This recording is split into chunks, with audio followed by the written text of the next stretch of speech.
que la période de déclaration de candidature officielle aux élections législatives n'est pas encore ouverte. Et par conséquent, il reste plusieurs semaines à François Fillon pour renoncer à se présenter dans cette circonscription. Cela aurait pour lui et pour ses amis plusieurs avantages. D'abord, ça rétablirait le calme et l'ordre dans les rangs de l'UMP, en laissant Madame Dati continuer à cultiver des espérances qui lui avaient été offertes. Ensuite, ça éviterait de l'exposer à une défaite qui n'est pas certaine, mais qui est probable. Et François Fillon n'est pas habitué aux défaites électorales. Il en a peu subi jusqu'à présent. Pourquoi est-ce qu'il en a peu subi? C'est un professionnel de la politique. Il n'a jamais fait que ça dans sa vie. Assez bien d'ailleurs. Très bien même. Mais en prenant quelques précautions élémentaires, à savoir de poursuivre son chemin sur le terrain qu'il avait choisi, la Sarthe, dans laquelle il a été élu, réélu, parfois battu, mais réélu ailleurs, changeant de terrain. Aujourd'hui, pour des raisons qui ne nous échappent pas, il a choisi cette circonscription étrange comme dropping zone, comme on disait dans l'armée de l'air quand j'étais militaire. Pourquoi choisir cette circonscription nouvelle? Les circonscriptions d'avant, et encore avant ça a changé, mais les dernières en date c'était 5e, 6e intégralement, et 7e, non, moitié, 5e, 6e, 5e intégralement 6e, 6e, 7e. Disons que en réunissant 5e, 6e, 7e partiellement ou totalement, l'alchimie du ministère de l'Intérieur a réussi à fabriquer une circonscription qui cumule pour la droite le double inconvénient d'être vraiment clairement la circonscription de la fraude avec un arrondissement du recasement. Le 5e arrondissement a déshonoré un certain nombre d'hommes et de femmes, certains connus qui ont été condamnés depuis d'autres qui n'ont pas été condamnés, des fonctionnaires qui ont été contraints d'être complices de faux pour fabriquer des fichiers dont Bertrand Delanoë faisait une allusion discrète, etc. M. Tibéri, encore lui, encore sortant, mais définitivement sorti par son propre choix. Donc la circonscription du côté 5e, 6e, elle est vacante. 6e, 7e, là, c'est Mme Aurillac qui est sortante et qui ne se représente pas non plus. Donc cette circonscription, elle est en quelque sorte vide. Par qui la remplir? Il faut un député pour cette deuxième circonscription de Paris. Un peu de 5e, 6e, 7e. Qui mettre là? Alors effectivement, l'idée d'aller chercher un ancien sénateur de la Sarthe, en difficulté dans la Sarthe, pour lui assurer un siège, croit-on, comme à Madame Dati, croyait-elle, c'est une idée qui devrait quand même générer quelques inquiétudes pendant les nuits sans sommeil de M. Fillon, qui voit son champion, celui dont il se refusait d'être le collaborateur, mais dont il a quand même été le Premier ministre fidèle, et son avenir est incertain à Paris comme dans la Sarthe. Pourquoi donc prendre ce risque de se présenter ailleurs que dans un département où depuis 30 ans, sans interruption, il est élu, réélu, ici, ailleurs encore, président du Conseil général. Benjamin, on l'a vu à l'Assemblée comme Benjamin, avec un grand succès dans cet Ouest, où il a même été pendant un moment président de région. Pourquoi?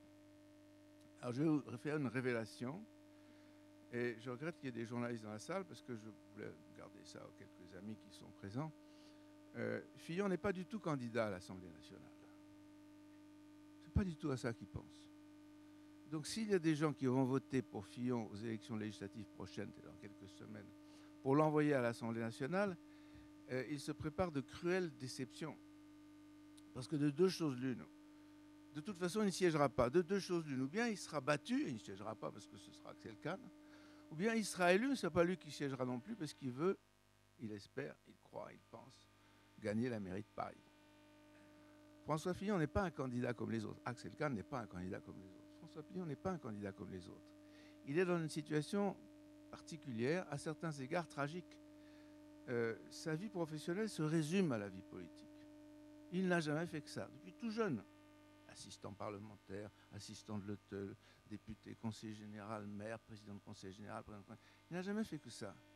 Et comme un jeune Romain, enfin, comme un Romain, plutôt jeune, suivait le cursus honorum qui menait d'un honneur à l'autre, dans des carrières qui étaient prédéterminées, au fond, de façon flatteuse pour toi, mon cher Bertrand, il considère que, à défaut de pouvoir, pour le moment, concourir à la magistrature suprême, l'Élysée, il y pense sans cesse, il y pensait beaucoup il y a quelques mois, et il pense qu'il y a une étape qui peut être intéressante, c'est la mairie de Paris.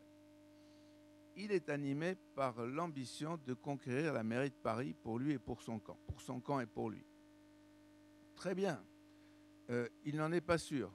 Il le laisse dire, mais il ne le confirme pas. Il ne le dément pas non plus. Enfin, nous savons bien ce qu'il en est.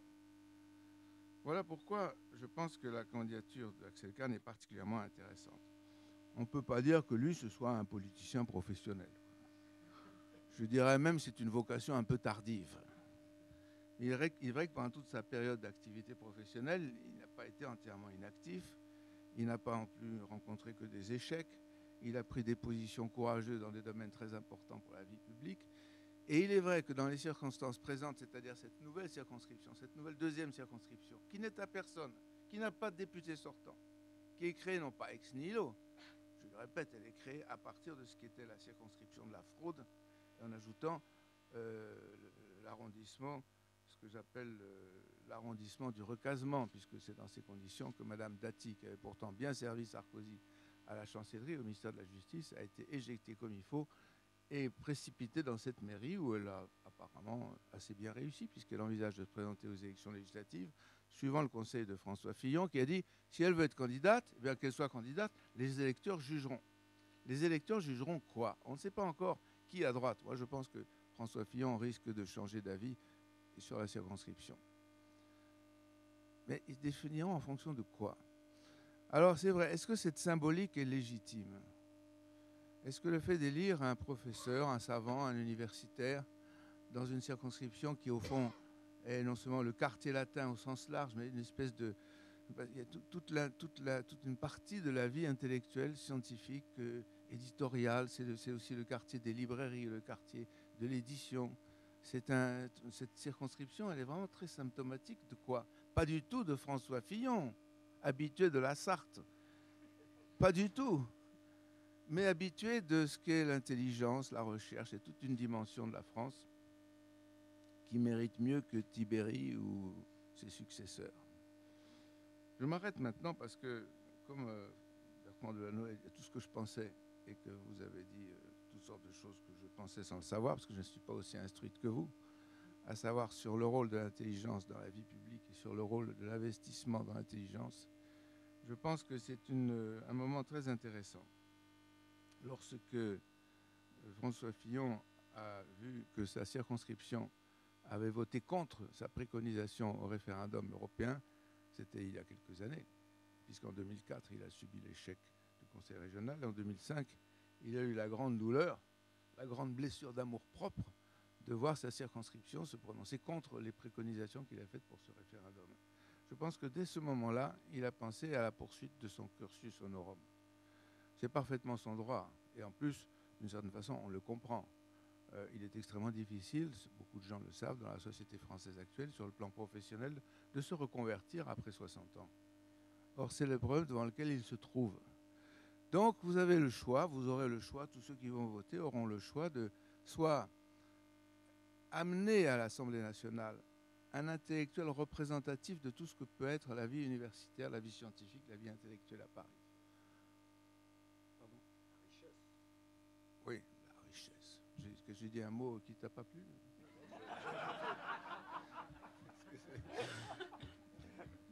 Sûrement la richesse trouve sa place dans ce que je voulais dire. Mais, où donc cette hypothèse-là est face à cette candidature qui, encore une fois, n'est pas adaptée. Je dirais tout de suite qu'elle me déçoit beaucoup. François Fillon est un homme plutôt estimable. Non, dans beaucoup de domaines, il a joué un rôle utile. Lorsque Mme Dati était garde des Sceaux, il a un peu rabattu son caquet lorsqu'elle faisait les préconisations les plus folles en ce qui concerne précisément les mineurs et l'âge de la responsabilité. François Fillon a été clair et net à ce moment-là. Tout récemment, lorsque Guéant s'est hasardé dans la philosophie et l'histoire, François Fillon, de façon discrète, s'est exprimé de deux façons d'ailleurs, en parlant à mots couverts et en ne parlant pas à découvert. En parlant à mots couverts, quand il a fait une phrase en disant « je ne me serais pas exprimé comme ça », c'est ambigu. Et en ne parlant pas à découvert, c'est-à-dire en quittant l'Assemblée au moment où il était interrogé. Évidemment, un bon moyen de ne pas répondre à une question d'actualité à l'Assemblée, c'est de sortir. C'est ce qu'il a fait. Bon. Mais c'est un homme qui était plutôt estimable dans ses choix. C'est pas ce qu'il y a de pire à droite. Pourquoi est-ce que tout d'un coup, au lieu de batailler courageusement dans un département qu'il a élu pendant 30 ans, pourquoi est-ce qu'il vient se parachuter à Paris aux élections législatives sans dire clairement que ce qui l'intéressait absolument pas d'être élu? En plus, croyez-moi, quand on a été élu député 5 fois, moi j'ai été élu député 5 fois, on commence à en avoir fait le tour. Bon. Lui, il a sûrement fait le tour aussi, donc il ne peut pas avoir d'appétence pour être un nouveau député d'opposition à Paris dans quelques semaines. C'est pas ça qui l'intéresse, c'est pas ça qu'il vise, c'est pas ça qu'il prépare. C'est tout autre chose, c'est la mairie de Paris. Alors, je ne dis pas du tout qu'Axel Kahn serait un mauvais maire de Paris. Mais je trouve pour le moment que Paris a un très bon maire. J'essaye de le convaincre de renoncer à ses idées d'abréger après son deuxième mandat. Et je pense que la mairie de Paris, dans la suite de Bertrand Delanoë, aura un maire ou une maire. Et je ne crois pas que ce soit l'ambition féroce d'Axel Kahn. Vous ne me l'avez pas dit. Ouais. En tout cas, il ne m'a jamais dit qu'il était candidat à la mairie de Paris.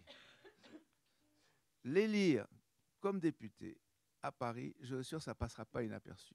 Ni à Paris, ni en France, ni dans le monde de la science, ni dans la société internationale. Et puis après tout, si Fillon avait un léger congé sans solde, ce ne serait pas une catastrophe quand même. Il aurait une bonne retraite, croyez-moi, j'en parle en connaissance de cause.